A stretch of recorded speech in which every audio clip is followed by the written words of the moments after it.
ስለሆነ ባቢሌ የታወቀች አገር በቱሪዝም አካባቢ ነው። የናንተ ቪዥን በቱሪዝም በጣም ወሳኝ ነገሮች ስለሆኑ ፎናን ኮኔ አናስረት ዳወቻ ዳጅርታ ሚሰንሶት መነመሪና ነው ሶማሌ ተራ ሚሰንዘ ፓርላማ ፍትራላ ኢትዮጵያ ዳቲቭ ዲያትኒዳ ጋፊያ ከነጀቱ ከነጋፈቹ ዳም ሚሰንስ መነመሪ ፓርላማ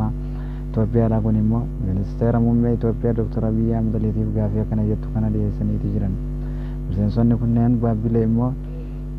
ኢዶ ቱሪዝም ዳቤ በርባጅዛዳቲ ኢዶ ወሊገላ ካን ቱሪዝም ዳቤ አከሱማስ ወሊገልቴ ቱሪዝም ዋን ቱሪስቶን ነዳዳር ፈነካኔ ዳወተኒ ባቢሌ ወቀፈሙ ለገብየቹን ጋብታ ለፍቲ ባቢሌ ሞ ለፋ ወረሞ ዳ ካታቱ ይረቲ ዘንሲ መና መሪና ነው ሶማሌ ተራር ገሙ ጋፊ ከነወይ ተደይዙቲ ዘሶን መና መሪና ነው ኦሮሚያ ተራር ገመ ነው ሶን ይበትን ጨለሰኒ ዳወታ ከሮቶ ኢሞ ለፍቲ ኦሮሞ ዳው ሶኒ ኦሮሞን ጅርቱ ኦሮሞ ብረችለር ቡዳን ገንጋፈቻ ጅረን ጋፊ ከነ ሚኒስቴር ሙምባ ኢትዮጵያ ዶክተር አብይ አህመድ ለይ ኩፈቀባቺ ሱራፊ ኢፍዱረ ዱበቹዳ ጀቹን ከሙለሳቹ ኢሳኒቲ ለፋ ኦሮሞ ዳ ፉለ ዱራን ገንዱበታን ከነን ኢሞ ባቢሌ ለፋ ኦሮሞ ዳ ከንታቴ ደርጀራን ዴቢኒ ሙምባ ሚኒስቴር ኢትዮጵያ ቲፍ ጋፊ አጃብሲሶ ዴሰን ጋፊን ኢሳን ዴሰን ከነ ከይሰት ኢሞ ባቢሌ ለፋ ቱሪዝም ዳ ተው ኢሳኒ ከንሳን ጋፈተን ዋን ስላ ጋፊ ኦሮሞኒ ፊን ዘንሶኒ ባርላማ ከነን ደለቶታ ኦሮሞ ዳን ረካውና ኦሮሚያ ተራዝረን ከን ጋፈቹ ቀበኒ ጋፊ ከነ ድረት ኢስናን ነም ኦሮሞ ነማ ዋጋ ፈዱጋ ፈረበን አባ ቢያ ከን ተይን ደፈ ሞላ ጋፊ ከነ ገቱ ክርስቲያንቲ ሙምቻ ሚኒስቴር ኢትዮጵያ ቢያ ከማ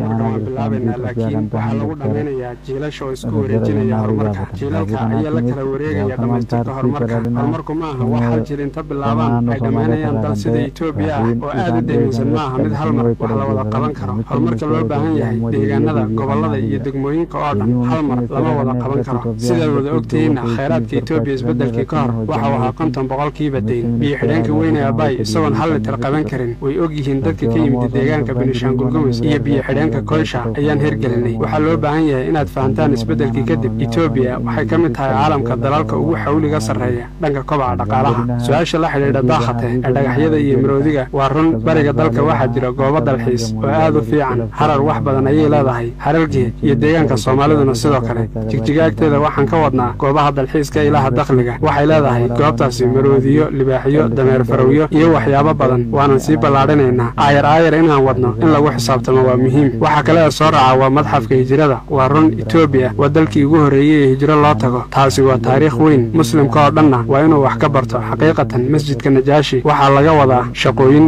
dadka qaarkoodna way arkeen laakiin inta ka horeysa hadba tabarteena inaan waxaan qaban karno qabanno weeye meel kastana waa in wax laga helaa እዚሁ ጋር ተያይዞ የሂጅራ ሙዚየም ቢኖር ለተባለው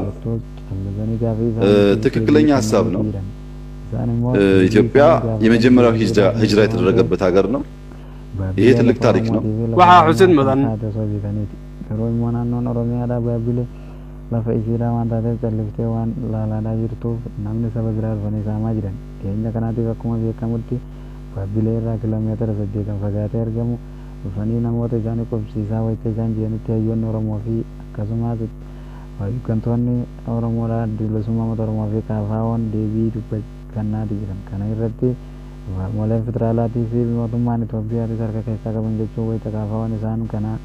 irratti kasuma sokantoonni oromo gaafi kana deebsaa jiran irratti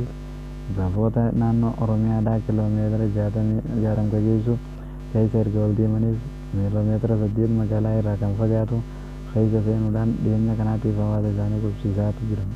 qubsuma isaan lafa kana irratti qubsiisaa jiran irrattis pirezidaantii mootummaa naannoo oromiyaa hanga ammaattis deebii takka hin kennine kan jiranii fi deebisuu fi dubbii takka osoo hin dubbatin callise torbanoota duraatiif manguddoonni Booranaa godina Booranaa irraa ka'uudhaan gara magaalaa Finfinnee wayii torbanitti pirezidaantii mootummaa naannoo Oromiyaa dubbisuuf torban tokko guutuu magaalaa Finfinnee ta'aa turan haala kanaatiinis pirezidaantii kana argachuu dhabuudhaan gara biyya isaa godina Booranaatti wayita isaan deebi'anitti watakkaanuu wal qunnamuuf oduu takka illee irraa dhaban manguddoonni naannoo Somaalee irraa argaman immoo pirezidaantii mootummaa naannoo Somaalee bira darbuun mootummaa federaalaa Itoophiyaatii fi hooggantoota isaanii kan federaalaatii waliin marii taasisaniin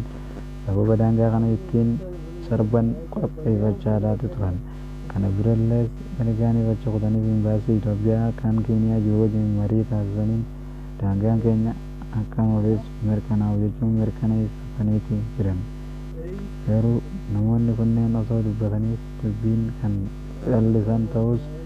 oduun kun immoo sobaa fi dhugaas jechuun biyyi tokkoof mootummaan naannoo Oromiyaa gadi bu'ee ibsu tokko kanneen jiru. Garuu sarbama mirga daangaa Itoophiyaa Oromiyaa irra gaggeeffamuuf maaliif namoota callisu jechuun oduu ta'e?